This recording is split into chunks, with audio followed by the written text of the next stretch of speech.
নমস্কার বন্ধুরা, ভালোবেসে রান্নায় সবাইকে স্বাগত।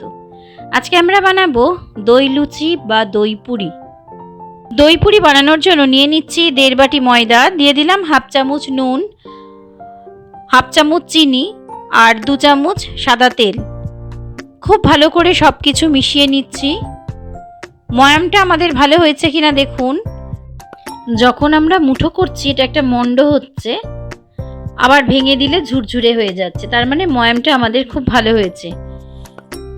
এবারে দিয়ে দেব 1/2 বাটি টক দই। এই বাটির মাপে আমি ময়দা নিয়েছিলাম।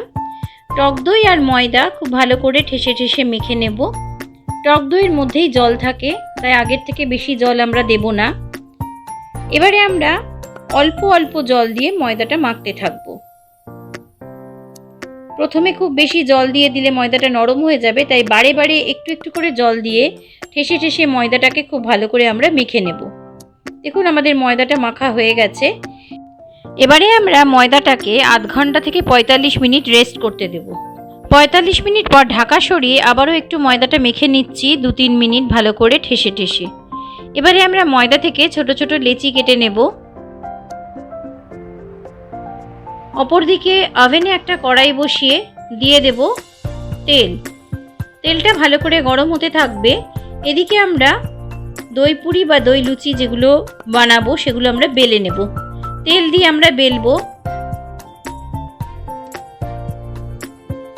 খেয়াল রাখতে হবে যখন ময়াম দেব খুব বেশি তেল আমরা দেব না, তাহলে লুচিটা খাস্তা হয়ে যাবে। তাই পরিমাণ মতন তেলটা অবশ্যই খেয়াল করে আমাদের দিতে হবে। আমি এখানে 2 চামচ দিয়েছি। লুচিগুলো আমরা বেলে নিচ্ছি আগে, তারপরে একসাথে সব ভাজবো। দুধ দিয়ে আমরা ময়দা মেখেছি, মেখে লুচি বানিয়েছি। এমনি জল দিয়েও অনেকে বানিয়েছেন মেখে, কিন্তু দই দিয়ে ময়দা মেখে লুচিটা সত্যি খুবই সুস্বাদু হয়। এবারে আমরা একটা একটা করে লুচি ভেজে নিচ্ছি। দেখুন লুচিগুলো সুন্দর ফুলে উঠেছে। এপিট ওপিট উল্টে পাল্টে গ্যাসের ফ্লেমটা লো টু মিডিয়ামে রেখে আমরা দই পুরি বা দই লুচিগুলো ভেজে নিচ্ছি। দই পুরি বা দই লুচি আমি সার্ভ করছি হরিয়ালি আলুর দম দিয়ে।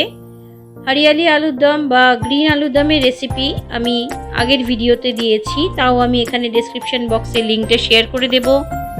আশা করি ভিডিওটা আপনাদের ভালো লেগেছে। ভিডিওটা ভালো লাগলে লাইক, শেয়ার আর কমেন্ট করবেন।